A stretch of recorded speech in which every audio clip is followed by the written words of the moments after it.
നിന്റെ ജോലി നീ ചെയ്യുക, അല്ലെങ്കിൽ ഒന്നാമത് നീ കറുത്ത ഷർട്ട് ഇട്ടാണ് വന്നിരിക്കുന്നത്, ചുവപ്പല്ല. കറുത്തതായ അവിടെ കർശനമായ നടപടി ഉണ്ടാകും. അപ്പൊ അദ്ദേഹത്തോട് ഇതെന്താണ് മലബാർ? നിനക്കറിയില്ല മലബാർ? നിനക്കറിയോ മലബാർ? നീ അതിനെ ഒറ്റപ്പെട്ട് നിൽക്കുന്നത്? മാതാപിതാക്കളുടെ അടുത്തേക്ക് പോവുക, മുഖ്യമന്ത്രിയെ കൊഞ്ഞണം കാണിച്ചാൽ കർശനമായ നടപടി എടുക്കും. അപ്പോ ഇദ്ദേഹത്തോട് ഞാൻ വീണ്ടും ചോദിച്ചു, എന്താണ് പേര്? മലബാർ കൽബാണ്, മലബാർ കനവാണ്, കുളിരാണ് മലബാർ.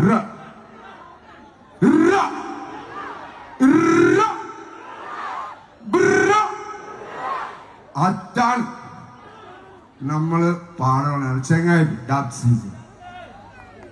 എന്റെ സൗണ്ട് ചെറിയ പാട്ടെടുക്കുക. എല്ലാരും കൈയെടുത്ത് ഞാൻ വരും.